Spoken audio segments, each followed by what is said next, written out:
नमस्कार दोस्तों, मेरा नाम है अनुपम मिश्रा और आप सभी लोगों का द टाइम फ्रेम में एक बार फिर से बहुत बहुत स्वागत है। दोस्तों, हम लोगों के सामने ओपन है निफ्टी का डेली चार्ट। ठीक है, और अभी तो मैंने ड्राइंग को थोड़ा सा हाइड कर रखा है। अभी कुछ बातें कर लें डेली चार्ट के ऊपर, उसके बाद हम लोग चलेंगे छोटे फ्रेम की तरफ और अपनी ड्राइंग को भी ऑन करेंगे, या ज़रूरत पड़ेगी तो बड़े फ्रेम पे भी ऑन कर लेंगे। दोस्तों, अगर हम लोग पिछले 3 दिन के कैंडल को देखें, यानी तकरीबन ये 9 तारीख, 12 तारीख और 13 तारीख, अगर इन 3 दिनों के कैंडल को देखा जाए तो आपको ऐसा महसूस हो रहा होगा कि देखिए, सिंपल सी चीज़ है। यहाँ पे मार्केट महसूस हो रहा होगा कि एक किसी प्रकार की कोई रेंज बनाने की कोशिश कर रही है, रेंज बनाने की। ठीक है, और इसमें मैं सिर्फ एक चीज़ कहना चाहूँगा, मेरी बात को थोड़ा सा ध्यान दीजिएगा। इसका भी मैं एक एग्जाम्पल भी आपको दिखाता हूँ, मतलब इसी से मिलता जुलता। होगा क्या भविष्य में, वो मार्केट के अलावा किसी को नहीं पता होता है। हमने बस क्या करना है, सिर्फ जो एनालिसिस कर रखा है या जो एनालिसिस किया है उसके ऊपर फोकस करना है, इससे ज़्यादा और कुछ भी नहीं करना है, और आपका दिन आराम से कट जाएगा। बिल्कुल भी टेंशन लेने की आपको ज़रूरत नहीं महसूस होगी। मैं क्या कर रहा हूँ कि अभी मैंने जैसे बताया कि ड्राइंग अभी हाइड कर रखी है। मैं एक फ्री हैंड अपने हाथ से क्या कर रहा हूँ, एक ड्राइंग बनाता हूँ। आप उसको देखिएगा, मतलब इस पॉइंट से लेके मैं मैच करवाना चाहूँगा ये जितने भी ये और ये वाले पॉइंट्स हैं ना, इनको, यानी कि ये मैं यहाँ पे मैं एक ट्रेंड लाइन बनाना चाहूँगा कुछ इस तरीके से। अब आप इसे देखने की कोशिश कीजिए। अब क्या आपको महसूस हो रहा है यहाँ पे कि आपने इस चीज़ को ब्रेकआउट दिया है?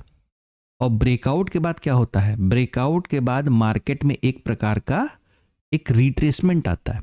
ब्रेकआउट के बाद मार्केट में क्या आता है, एक रिट्रेसमेंट आता है। रिट्रेसमेंट या रीटेस्ट, आप इसे जो भी कहना चाहें कह सकते हैं। कितने प्रकार के होते हैं? 2 प्रकार के होते हैं। पहला क्या होता है, एक तो स्विंग के रूप में बनता है, ठीक है। दूसरा क्या होता है, एक रेंज के रूप में बनता है। पहले आप इसको समझें, फिर मैं आपको इसी से मिलता जुलता एक दूसरा एग्जाम्पल दिखाता हूं। ठीक है, अभी क्या है, अभी अगर आप इस चीज को देखेंगे तो आपको महसूस होगा कि ये ब्रेकआउट होने के बाद भी, मैं ड्राइंग हटा दे रहा हूं, यहां पे एक ब्रेकआउट होने के बाद भी मार्केट क्या कर रहा है, यहां पे एक रेंज सा बना रहा है, एक रेंज सा डेवलप। अभी छोटे फ्रेम पे चलेंगे, आपको और ज़्यादा क्लैरिटी आएगी। क्योंकि अगर आप 9 तारीख, 12 तारीख और 13 तारीख, यानी लास्ट 3 दिन का, आज का मिला के मतलब, ठीक है, अगर आप कैंडल को देखेंगे तो आपको महसूस होगा बड़ी ही कंफ्यूजिंग मार्केट है, बड़ी कंफ्यूजिंग मार्केट है। और कल के कैंडल को, मतलब ये वाला जो कल का कैंडल था डेली चार्ट का, इसको देख के क्या बात की गई थी कि जब तक हम ये एक सपोर्ट जो हमारा है छोटे फ्रेम पे, और मैंने कहा ना छोटे फ्रेम पे और क्लैरिटी अभी आएगी, परेशान ना होइएगा, ठीक है। जब तक हम इस सपोर्ट लेवल के ऊपर है, मार्केट को कैसा रखेंगे, बाय ऑन डिप का, बाय ऑन डिप का मार्केट रखेंगे। तो बाय ऑन डिप का मार्केट कैसा होना चाहिए कि हमें मार्केट में एक डिप मिले और हम खरीदें, फिर एक डिप मिले और फिर हम खरीदें। ऐसे ही तो मार्केट होता है बाय ऑन डिप का, ठीक है। दूसरी चीज क्या थी, दूसरी चीज थी, जहां से इस हिस्से की बात कर रहा हूं, यहां पे फोकस करिएगा, ये डेली चार्ट है, ध्यान दीजिएगा, ठीक है, कि जहां से मार्केट ये घूमा था, अब ये जो हिस्सा एक सपोर्ट के तौर पे काम कर रहा था, इसी को अगर हम आगे की तरफ बढ़ा लेंगे तो ये क्या बन जाएगा हमारे लिए, एक रेजिस्टेंस। आपको लेवल भी याद आ रहा होगा, लेवल बताया गया था 25,900 से लेके 25,950, यानी ये हमारा पहला लेवल होगा जो कि हम मार्केट में आज यानी 13 तारीख, आज के दिन में वो ये पहला लेवल होगा जिसे हम मार्केट में छू सकते हैं, टच कर सकते हैं। आज मार्केट खुला कैसे, मार्केट एक प्रॉपर गैप अप के साथ खुला, ठीक है। हमारी कल की क्लोजिंग क्या थी, कल की क्लोजिंग हम लोग की यहां पे थी, ये हमारी क्लोजिंग थी। आज मार्केट कैसा खुला, यहां पे एक बढ़िया गैप अप के साथ खुला इस जगह पे, ठीक है। और खुलते उसने कौन सा लेवल अचीव किया, 25,900 के आसपास का लेवल उसने खुलते ही अचीव कर लिया। इसमें इतना अंदाजा लगाने की जरूरत क्या है, सीधे सीधे इसका ओपन अगर आप देखेंगे तो क्या था, 25,897, ठीक है, 25,897, उसने हाई लगाया 25,899 का, एकदम एग्जैक्ट 25,900 के बराबर, ठीक है। यहां पे ये लेवल हमें देखने को मिला। अब मैं क्या करता हूं ना, थोड़ी सी ड्राइंग को ऑन करता हूं। मैंने ड्राइंग को ऑन किया और लगे हाथ यहां पे एक ड्राइंग और बना ली जाती है। वो कौन सी वाली है? ये वाली, सिर्फ ताकि आप अपने माइंडसेट पे बने रहें, बरकरार रहें, मतलब परेशान ना हो इस वजह से, ठीक है। सिर्फ इतना हिस्सा मैंने बनाया है। और ये जो नीचे की तरफ आपको सपोर्ट नजर आ रहा है ना, ये आपको महसूस हो रहा है, तो ये तो ना बॉडी से टच कर रहा है ना किसी प्रॉपर विक से टच कर रहा है। यहाँ पे क्यों बना हुआ है वो अभी आप छोटे फ्रेम पे जब आएंगे तो आपको ये पता चल जाएगा कि यहाँ पे सपोर्ट क्यों बना हुआ है, ठीक है। तो चीज़ों को क्या करते हैं ना, थोड़ा सा आसान करते हैं, क्योंकि पिछले 3 दिनों के कैंडल को अगर देखेंगे तो बहुत सारे ऐसे नए ट्रेडर होंगे ना जिनको लग रहा होगा कि मार्केट कर क्या रहा है ना, मार्केट ये कर क्या रहा है। अच्छा हाँ, मैंने कहा था मैं इसका एक एग्जाम्पल भी दिखाऊंगा आप लोगों को, वो भी मैं दिखा देता हूं। आप इसे एक केस स्टडी की तरीके से समझिएगा और उसे स्टडी करने की कोशिश भी करिएगा, ठीक है। एक सेकंड बस मुझे वक्त दीजिए। ये रहा दोस्तों वो एग्जाम्पल। बस फर्क पता क्या है? फर्क सिर्फ इतना है कि आप निफ्टी को डेली टाइम फ्रेम पे सेम यही चीज देख रहे थे और इस बिटकॉइन के चार्ट को आप देख रहे हैं वीकली टाइम फ्रेम पे। आप देख रहे हैं यहां से ये जो ट्रेंड लाइन जा रही, ये वाली, ये ट्रेंड लाइन है। आपने क्या किया? इसको ब्रेकआउट दिया। ब्रेकआउट के बाद ये किस चीज में फंस गई? जाके ये एक रेंज में फंस गई और साथ ही साथ पता है क्या कर रही है? ये रीटेस्ट के मोड में है। मतलब आप चाहें तो इसे एक स्विंग की तरीके से समझ सकते हैं, लेकिन जब शुरुआत के 3 कैंडल केवल बने थे ना, 3 या 4 कैंडल, तो इसे कोई स्विंग नहीं समझ सकता है, ठीक है। तो सिंपल सी चीज़ है, इसीलिए मेरे कॉन्सेप्ट में जो रीटेस्ट की स्टडी की जाती है वो केवल एक प्रकार से नहीं होती, वो 2 प्रकार से होती है, एक रेंज के रूप में और एक स्विंग के रूप में, ठीक है। और ये आपको महसूस होगा जब आप अच्छे से इस चीज़ की पढ़ाई या स्टडी करेंगे तो ज़रूर आपको महसूस होगा। वापस आ जाते हैं अपने टॉपिक पे, यानी निफ्टी पे। हम लोग निफ्टी के डेली चार्ट पे वापस आ गए। देखिए डेली चार्ट पे जितनी बातें करनी थी हम लोग ने कर ली। एक कन्फ्यूजन सा स्टेट है यहाँ पे मार्केट जो क्रिएट कर रहा है लास्ट 3 दिनों से। सीधे चलते हैं 1 घंटे के चार्ट पे। देखिए 30 मिनट के चार्ट पे भी मैं ये चीज़ें, चलिए अच्छा 30 मिनट पे ही समझा देता हूँ, ठीक है। वरना लोग कमेंट में कहते हैं थोड़ा लोअर टाइम फ्रेम पे भी समझा दीजिए, लेकिन मैं उनको कई बार रिप्लाई कर चुका हूँ कि मैं 5 मिनट के टाइम फ्रेम पे आपको मार्केट नहीं समझाऊंगा। देखिए मैं यहाँ पे आपसे चीज़ें शेयर करता हूँ, आपसे बातें करता हूँ, आपको अपाहिज बनाने के लिए नहीं बैठा हूँ, ठीक है। मतलब मेरी बात को थोड़ा सा कठोर लग रहा होगा, लेकिन समझने की कोशिश कीजिएगा। बहुत छोटे टाइम फ्रेम पे चीज़ों को समझाएंगे तो पता है लोग किस माइंडसेट से चीज़ों को देखेंगे। उनको लगेगा कि हमें कल की डेट में कोई ना कोई ट्रेड यहाँ पता चल जाएगा। देखिए आप उस चीज़ की फिक्र ना करिए। जीवन भर आप कभी भी किसी के भरोसे बैठ के काम नहीं कर सकते हैं, इसलिए मैं कोशिश करता हूं थोड़ा सा medium to high time frame पे समझाने की कोशिश करूं, जिससे आप मार्केट को समझें, जिससे आप मार्केट को समझें। ट्रेडिंग कैसे की जाती है वो किसी एनालिसिस वाले वीडियो से नहीं पता चल सकता है। अगर इस चीज़ का कोई दावा करता है तो वो मे बी वो कर रहा होगा, उससे हमें कोई लेना देना नहीं है। हमें बस इस चीज़ का ख्याल रखना है दोस्तों कि एनालिसिस का वीडियो एनालिसिस के लिए ही होता है केवल। एनालिसिस सही भी होते हैं, एनालिसिस गलत भी होते हैं। आपने जो सोचा है कल के लिए वो अगर स्क्रीन पे होगा तो करिए, वरना मार्केट को छोड़िए। सिंपल। चलिए 30 मिनट के टाइम फ्रेम पे आपको यहाँ पे मार्केट दिखाई दे रही होगी। मैं आपको एक काम और करता हूँ, ये देखिए इस मैंने एक वीडियो पॉज करके रखा हुआ है, हाँ, लेकिन ये 1 घंटे पे। आप चाहें तो मैं यहाँ पे आपके लिए अभी 1 घंटे के लिए लगा दे रहा हूँ, केवल सिर्फ ये दिखाने के लिए कि किस तरीके से मार्केट में सोचा जाता है। ये कल का वीडियो है जो हम लोगों ने एनालिसिस वाला डाला था, यानी आज के लिए। यहाँ पे नीचे आपको डेट भी दिखाई दे रही होगी, 13 जनवरी, ठीक है।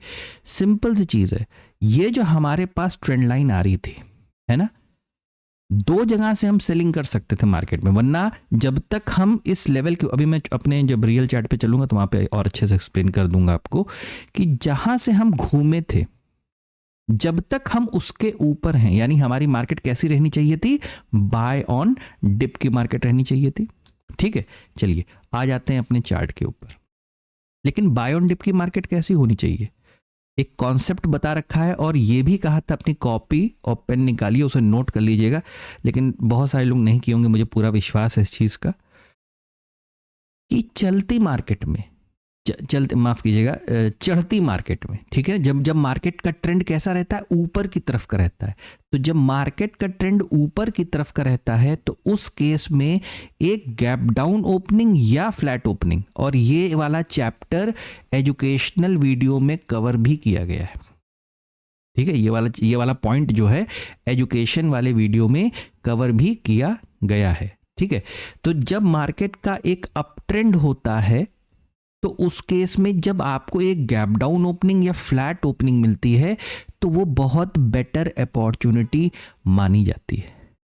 ठीक उसी का विपरीत क्या होता है कि जब आपका ट्रेंड एक डाउन साइड का होता है तो उस केस में एक गैप अप ओपनिंग और फ्लैट ओपनिंग एक बहुत बेटर अपॉर्चुनिटी मानी जाती है। हमारी मार्केट जब तक इस लेवल के ऊपर है, बात को समझिएगा, ये 1 घंटे का चार्ट है और मुझे इजाज़त दीजिए कि मैं इसे 1 घंटे पे आपको समझाने की कोशिश करूं, वरना होगा क्या ना, कैंडल्स बहुत सारे बन जाएंगे और शायद आपको समझ में ना आ पाए, ठीक है। तो ये 1 घंटे के चार्ट पे ये हिस्सा आपके लिए एक सपोर्ट की तरीके से है और ये हिस्सा वो 900 वाला 25,900 वाला याद आ रहा है, ये हिस्सा एक रेजिस्टेंस की तरीके से और ये वाला एक सपोर्ट की तरीके से काम कर रहा है। साथ ही साथ आपके पास एक ट्रेंड लाइन है जहां पे आज आप डायरेक्ट वहीं पे खुले। आज आपने ओपनिंग कहां दी, बिल्कुल उसी पॉइंट पे ओपनिंग दी। तो जब मार्केट में गैप अप ओपनिंग होंगी तो पहला अटेम्प्ट क्या करेंगे, नीचे की तरफ का, और ये बात भी की गई थी, मुझे ये थोड़ा सा कन्फ्यूजन हो रहा है कि वो बैंक निफ्टी में की थी मैंने या निफ्टी में की थी, थोड़ा सा मुझे याद नहीं आ रहा है, उसके लिए माफ़ कीजिएगा, कि या तो हम इस सपोर्ट के नीचे आएंगे तो सेल करेंगे या तो हम रेजिस्टेंस पे खुलेंगे तो सेलिंग करना चालू करेंगे, ठीक है। तो हम कैसे खुले, हम ना फ्लैट, हम इस तरीके से फ्लैट भी ओपन नहीं हुए और ना हम गैप डाउन ओपन हुए, हम कैसे हुए, एक गैप अप ओपनिंग के साथ ओपन हुए। इस वजह से एज पर प्राइस एक्शन हमें जो पहली अपॉर्चुनिटी मिली वो नीचे की तरफ ट्रेड करने को मिली और वही हमारे लिए, हमारे मार्केट का स्ट्रक्चर भी कुछ न कुछ वैसा ही हम लोग समझ के चले थे, ठीक है। तो सिंपल सी चीज़ है, यहाँ से क्या हम लोग पिछले 2-3 दिनों से बात कर रहे हैं, हम अपने मार्केट के ट्रेंड को, मैं यहाँ से कुछ ड्राइंग्स हटा दे रहा हूँ, जैसे ये वाली हटा दे रहा हूँ, ठीक है, बस, और मैं नहीं हटा पाऊंगा क्योंकि औरों का काम है यहाँ पे, ठीक है। तो सिंपल सी चीज़ है दोस्तों कि मार्केट में ये जो हिस्सा आप देख रहे हैं ये वाला, ठीक है, जब तक हम इस रेजिस्टेंस को क्रॉस नहीं कर जाते, ऊपर एक रीटेस्ट नहीं लेते और दोबारा ऊपर कंटिन्यू नहीं करने लगते, तब तक हमारा ट्रेंड पूरी तरीके से चेंज नहीं होगा, पहली चीज। दूसरी चीज क्या है कि कल अब काम कैसे करें, तो सिंपल सी चीज है, मैं थोड़ी सी, मुझे इजाजत दीजिए कि मैं इस ट्रेंड लाइन को बस एक क्षण के लिए बस मैं हटा रहा हूं, जरा सी देर के लिए मैं इसे हटा रहा हूं ताकि आपको ना पिक्चर क्लियर हो सके। देखिए, ये हिस्सा आपके लिए रेजिस्टेंस है, ये हिस्सा एक सपोर्ट है और आप 1 घंटे के चार्ट पे, ठीक है। अब आप स्वयं देखिए कि आप कहां पे हैं इस समय, इन दोनों पॉइंट्स के बीच में है, इन दोनों पॉइंट्स के क्या है, बीच में है, ठीक है। और अब लाते हैं, अब उसी चीज को वापस ले आते हैं जो हमारी ट्रेंड लाइन हमने अभी डिलीट की थी। सिंपल सी चीज है, रेजिस्टेंस से आपको क्या करनी है, सेलिंग करनी है जब तक आप इस रेजिस्टेंस को क्रॉस नहीं कर जाते, और सपोर्ट, माफ कीजिएगा मैंने यहाँ पे सपोर्ट लिख दिया, ये रेजिस्टेंस है, ठीक है, और सपोर्ट से आपको क्या करनी है, बाइंग करनी है। यानी इन शॉर्ट, आप ये जो रेंज में फंसे हुए हैं, ये जो रेंज पे फंसे हुए हैं, यहां पे मार्केट क्या कर रहा है, जो बड़े फ्रेम पे भी मैंने आपको समझाया, एक रिट्रेसमेंट के जोन में है, यानी एक रेंज की तरीके से एक्ट करने की कोशिश कर रहा है।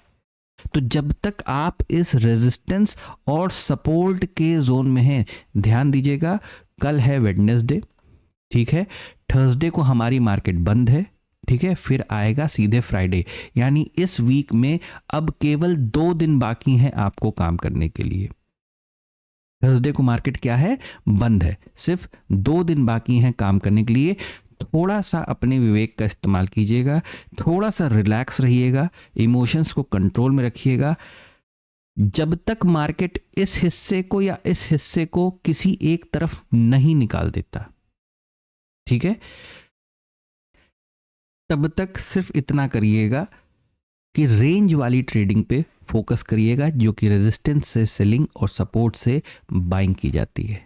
ठीक है, 1 मिनट सीधे चल के मैं आपको 15 मिनट, 1 घंटे, अब 30 मिनट को समझाने को मतलब नहीं, 15 मिनट पे आ जाता हूँ, सिर्फ इसलिए कि जो लोग थोड़ा सा नाराज़ रहते हैं उनकी भी बात हो जाए।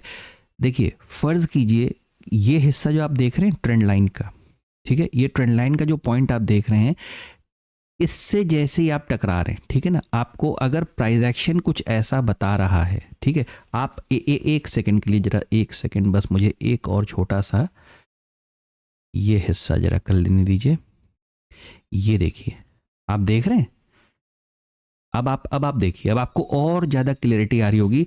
यूं समझ लीजिए कि जब तक आप इस जोन में हैं, ये आपके लिए एक नो ट्रेडिंग जोन है। अगर मान लीजिए आप इसको क्रॉस करते भी हैं तो एक रीटेस्ट के बाद तब मार्केट ऊपर जाए, साथ ही साथ अब आपकी मदद और कौन करेगा, ये हिस्सा भी मदद करेगा। ये जो आपने ट्रेंड लाइन अभी छोटी सी बनाई, ये भी मदद करेगी। प्लस अगर आपकी मार्केट इस तरीके से नीचे जाती है रीटेस्ट करके फिर इस हिस्से को ब्रेक करती है, तो ये हिस्सा कुछ इस तरीके से आपके लिए काम करेगा। फिलहाल मैं यही कहूँगा कि आप मेन फोकस अपना इस रेजिस्टेंस और इस सपोर्ट पे बना के रखिए। जब तक मार्केट इसके ऊपर या इसके नीचे नहीं आता है, तब तक सिर्फ रेंज वाली ट्रेडिंग पे फोकस करने की कोशिश कीजिए। इस वीडियो में सिर्फ निफ्टी का एनालिसिस मैं कर रहा हूँ, क्योंकि वीडियो ऑलरेडी बड़ा हो गया एक्सप्लेनेशन के चक्कर में।